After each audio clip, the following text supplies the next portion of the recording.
토끼와 거북이라는 이소부화를 모르는 사람은 없을 것이다. 자만하는 사람과 부지런한 사람을 비교하기 위해 많이 사용되는데, 토끼처럼 자만에 빠지지 말자와 거북이처럼 부지런하자라는 교훈을 동시에 얻을 수 있다. 그리고 태평양 해전을 알아보면 알아볼수록 토끼는 일본, 거북이는 미국이라는 느낌이 많이 들게 된다. 그리고 그 비유를 가장 잘 표현한 게 아마 오늘 이야기할 해전이 아닐까 싶다. 오늘 이야기할 네이비썰은 태평양 전쟁의 전환점이 된 해전, 미드웨이 해전이다.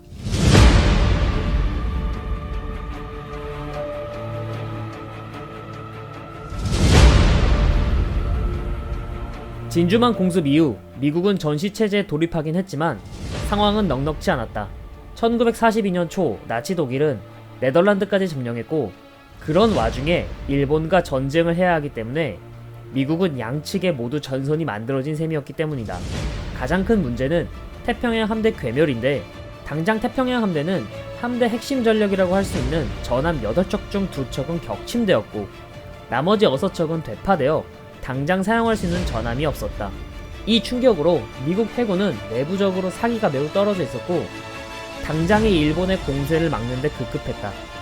다행히도 둘리틀 폭격 임무를 성공했고, 정규 항모인 요크타운 중파와 렉싱턴이 격침되긴 했지만 포트 모르즈비 상륙을 막아내어 일본의 남방정선 확장을 저지할 수 있었다. 하지만 태평양 함대는 여전히 준비가 되어 있지 않았고, 다음 일본의 공격 지점이 어딘지 알아낼 필요가 있었다. 다행히도 이때 미국은 일본의 무선 암호 체계를 파악하고 있었고, 다음 공격 목표인 AF가 미드웨이인 것을 알아차렸다. 이에 미국은 가용할 수 있는 항공모함인 요크타운 3자매, 요크타운, 호넷, 엔터프라이즈를 미드웨이에 투입했다. 이들의 목표는 단 하나, 바로 미드웨이를 지키는 일이었다. 반면 일본군의 상황은 미국과 많이 달랐다. 일본군은 진주만 해전 이후 필리핀 해전과 남방작전의 성공으로 자신감을 넘어 자만해졌다.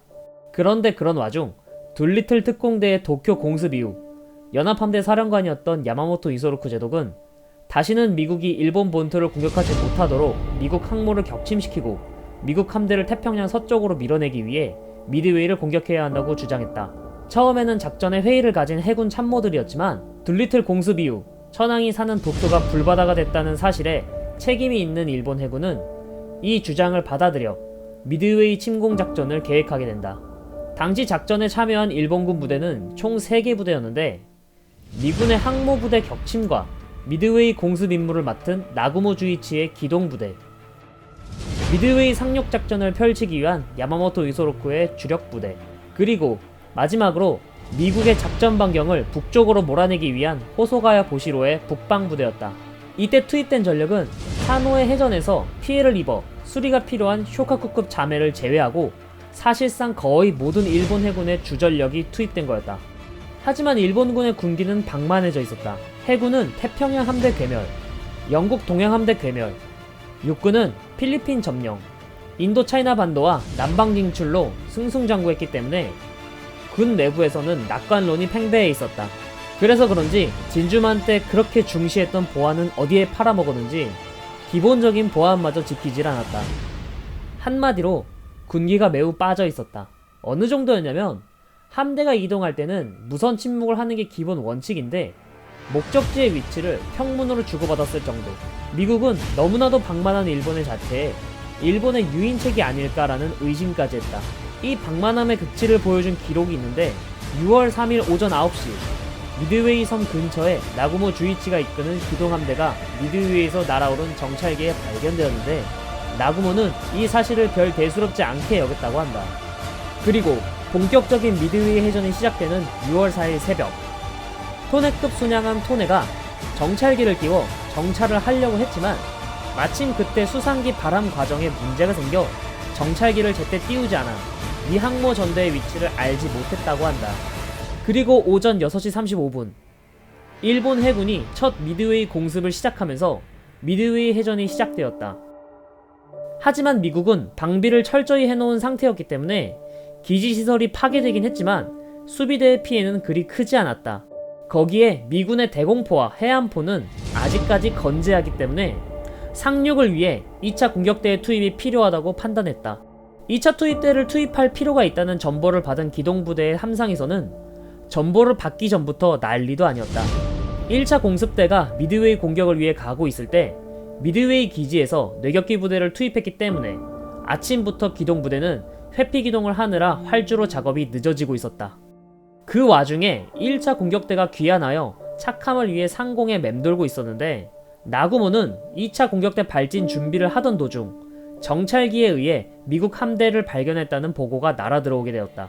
이에 미국 항공모함을 공격하기로 결정했지만 문제는 이때 장착한 무장은 육상기지 공격용이었다는 것. 결국 나구모 사령관은 함재기들은 다시 함상 공격력 무장으로 재무장과 1차 공격대 착함을 위해 갑판에 대기시켰던 함재기들을 다시 경납고로 내렸다.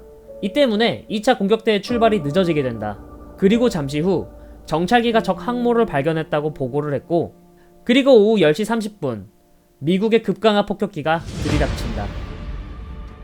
한편 미국은 미드웨이 해전이 일어나기 전 일본의 목표가 미드웨이라는 점은 알고는 있었지만 일본보다 전력상 훨씬 열세였다. 당장 작전에 투입할 수 있는 항공모함은 요크타운 3자매밖에 없었는데 그 세 척 중 한 척은 사노해 해전에서 중파를 당해 3개월의 수리가 요구되는 상황이었다. 3개월 동안 기다릴 수 없었던 미국은 하와이의 호넷과 요크타운이 들어오자마자 재보급과 함께 3일 동안 출항에 가장 필요한 부분만 수리하고 1600명의 정비병들과 함께 출항하였다. 물론 정비병들은 미드웨이를 가고 있는 와중에도 밤낮 없이 배를 수리하고 있었고 말이다. 이때 미국의 편제는 엔터프라이즈, 호넷이 중심이 된 TF-16, 요크타운이 중심이 된 TF-17 함대였다. 그리고 6월 3일 요크타운 3자매는 미드웨이의 북동쪽 500km에서 위치해 있었고 일본은 당시 미드웨이 서북쪽 460km 해상에 도착했다. 이때 미함대는 나구모의 기동함대의 위치를 알고 있었고 미드웨이 기지가 공습을 받고 난 후 미함대는 뇌격기를 축차 투입시켰다. 하지만 이 뇌격기들은 호위를 받지 못한 채 단신 돌격한 것과 마찬가지였고 호넷, 엔터프라이즈, 요크타운의 뇌격기 대대들은 차례차례 나구모 기동부대의 호위기에 격추되었다. 그 뒤에는 엔터프라이즈와 호넷의 급강하 폭격기가 폭격 임무를 받고 날아올랐는데 문제는 이들 폭격기 대대는 나구모의 함대가 변침했다는 사실을 몰랐었고 그들을 반기는 건 일본 함대가 아닌 텅 빈 바다만 수평선 넘어 뻗어 있었다. 하지만 9시 45분 비행대의 눈에 보였던 일본군 구축함이 한 척 있었다. 바로 카게로급 아라시였다. 미국의 잠수함 노틸러스를 추적하던 아라시는 함대에서 뒤처져 있었는데 추적을 멈추고 다시 본대로 돌아가고 있던 상황이었다.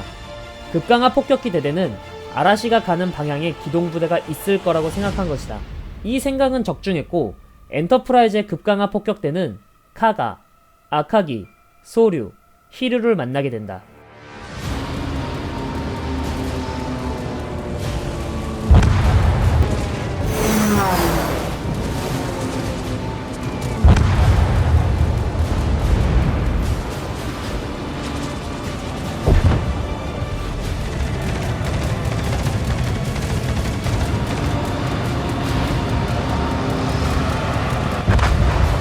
안 그래도 가연성 물질이 넘쳐났던 갑판과 벽납고는 곧바로 유폭이 되어 차례차례 무력화되어 갔다.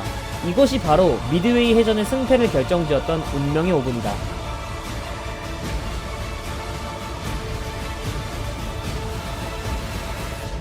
하지만 아직 일본은 히류가 남아있었고 무선으로 히류와 마다 겐자이 나리 와레 이마요리 고쿠세노 시키오토르 라고 했고 곧바로 미함대를 향해 공격을 한다.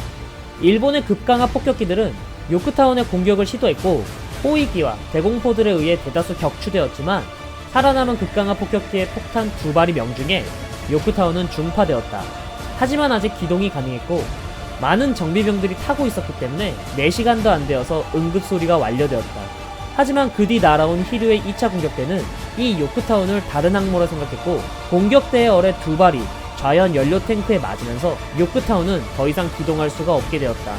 그리고 2차 공격대가 공격을 마치고 물러나던 중 미군의 정찰기가 히류를 발견하였고 플래처는 즉시 공격을 명령하여 엔터프라이즈와 호넷의 급강하 폭격기가 다시 한번 날아올랐다. 그리고 오후 5시 히류의 갑판에 폭탄 4발이 명중하여 히류 또한 함 전체가 화염에 휩싸이고 만다. 이렇게 일본이 자랑하던 나고무 기동부대의 항공모함 4척이 모두 격침되고 만다.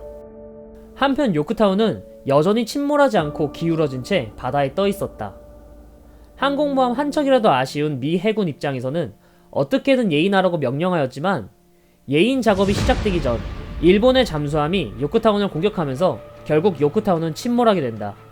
이 소식을 들은 연합함대 사령관 야마모토 이소로쿠는 주력 부대를 퇴각시켰고 알류신 열도로 간 북방함대를 남쪽으로 돌리면서 미드웨이 해전은 끝을 맺게 된다.